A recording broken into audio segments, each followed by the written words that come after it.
universe with its manifold divisions gathered together in one in the body of the God of the gods. This verse of Sanjay's describing the Vishwarup, the universal form, is very necessary. This summarizes the whole situation in a very nice way. When Arjuna saw the Vishwarup, universal form, then what did he see in reality? This is described in this verse through Sanjaya. Sanjaya says that at that time there, Arjuna beheld the whole universe with its manifold divisions gathered together in one in the body itself of Shri Krishna, who is the God of the gods. This is the Vishwarup, the universal form. If somebody asks us a question of what the vision of the Vishwarup, the universal form is, then the vision of the Vishwarup, universal form, is nothing else than seeing the world which looks divided and divided in many ways, and as if it has got different parts and pieces to know you, as gathered together in one in the body of the God of the gods. This is Vishwarup, the universal form.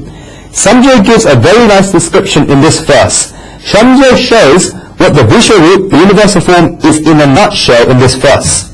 At the moment we see that the world is broken down, but when you and I reach that state that the whole world that looks different can be seen together in one, then this is Vishwarup, the universal form. Arjuna saw this Vishwarup. There are 2 or 3 things in this verse that are very important from a spiritual perspective. In the 7th verse of the 11th chapter, God himself said, Ihe akshitam jagat krishnam. Here today behold the whole universe, all unified. Now here, in this verse, Sanjaya says, Tatre akshitam jagat krishnam. There he beheld the whole universe gathered in one. The 2 lines are almost identical, and both verses have this same first line. If we do them backwards, then they say, Krishnam jagat ekastam, meaning the whole world is gathered together in one, the body of Shri Krishna. The root meaning of both these lines is this. When God describes it, then he says, Iha, here today, in front of it, and when Sanjaya describes it, in this verse, then he says, Tatre, there, in front of it, to show that Arjuna saw there in God's body. The important thing is, Krishnam jagat ekastam. The whole world is gathered together in one, the body of Shri Krishna. The word worth underlining is ekastam, gathered together as one in one place. If I say another meaning, then when God was describing the whole universe, then he used the word pasha, behold, after the line, whereas when Sanjaya is describing the whole universe gathered in one, then Sanjaya uses the word apaschat, beheld, and it becomes the past. What I mean to say is that Shri Krishna wanted to show Arjuna that Krishnam jagat ekastam, the whole world is gathered together in one, the body of Shri Krishna. And Arjuna saw this very thing. Arjuna saw the very thing that Shri Krishna was trying to show, the whole world gathered together in one place. There is no difference in the words. Arjuna saw precisely what Shri Krishna wanted him to see, and this qualification is a very big qualification. This is the fruit of the divine vision. I'll untie the knot a little in order to make the subject more straightforward. We do not see the world the way it really is. We see the world how we wish to see the world, or how we wish the world to be. This is our difficulty. When Buddha would give discourses, he would say each thing 3 times. He would not repeat, but three-peat. I got the word three-peat from America. We all know the word repeat, but this is three-peat. The person who coined this word got a lot of money just by coining a new word. This is because he got a lot of royalty for it. Whoever uses the word three-peat has to pay him royalty. He's become a millionaire just by giving one word, three-peat. Buddha would three-peat each and everything. And I will not be sending the person royalty. I do not even know who he is. Buddha would three-peat each and everything. He would say each and everything 3 times. When he would three-peat a deep principle, then you can understand that he has emphasized a deep principle. But some things are so simple and straightforward that when one says it, then you understand once, then you understand them. But you understand them, you wish for the speaker to move on. Yet Buddha was still three-peat them.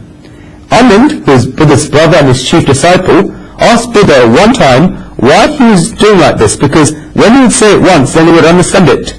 Buddha said, this is the difficulty. The fact that you understand is the biggest difficulty.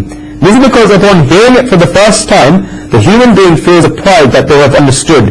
But I am not assured that you all have understood that which I am trying to make you understand. You take your own meaning and it is very dangerous. Then people will quote that Buddha said this. Buddha could never have said this, and Buddha never meant to say it, yet they say that Buddha said it. In order to prevent this happening, that is why I say each thing 3 times. Buddha even went further and told Anand that, Anand, even after saying it 3 times, I still do not have assurance that you all have understood what I tried to make you all understand. But I have to go forward in some place, and that is why I say it 3 times and move ahead. This is not the illness of those who listen to Buddha, but of each and every one of us. We see the world and we listen to the world in the way that we wish to attend the world. Our programmings are such that we just keep putting our views into it. And many times through this, we do injustice to the person in front of us. I have so many examples of this in front of me. I'll tell you a true story. A friend of mine took his elderly mother and his son and was travelling. On the way, he had a job to do. He had to take his elderly mother and his son somewhere else, but he had to finish a job on the way, and he had to meet a person. The elderly mother had an illness of arthritis in the feet. He told his mother that he would come back in 15 or 20 minutes because he had to finish an important job. He told his elderly mother to sit in the car. The mother said, fine son. The son was also in the car, and therefore the elderly mother stayed with the grandson in the car. He went upstairs to go and meet the person he was meeting. The little child was there with the grandmother, and after 15 minutes the child got fickle and restless. The child said that he wanted to go to the bathroom. The grandmother said to the child, come child, I will take you there. The grandmother knew where her son had gone, and it was an area that the grandmother knew well. The grandmother took her grandchild upstairs and said that the child wanted to go to the bathroom. Then the grandmother even knew that her son had gone in the same office upstairs. The grandmother was sitting outside looking after her grandchild. She knew that her son had gone inside, and the grandmother was sitting outside with the child. Many people were passing in and out of that place. People recognized the grandmother, people also recognized the son, and the son had gone inside. There were 4 to 5 people sitting outside, and they began gossiping amongst themselves. The grandmother was listening to this. They were saying, see what times are this? The son has become like this and has left his elderly mother and is going himself to meet such people. He has left his elderly mother sitting outside and does not value her. The grandmother could not bear this, and so the grandmother came inside because she knew her son had gone inside.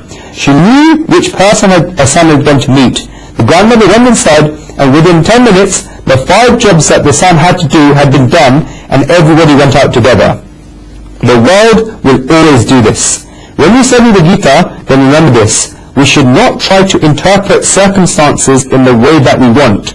We should leave circumstances in the way that they are. That human beings like to sit in the seat of a judge very much. People will love to give their interpretations. For example, it is like this, we know everything, it is like this. You know a lot, brother, and so I salute you, because you know a lot. You should not make claims like this. You should just say that I do not know anything.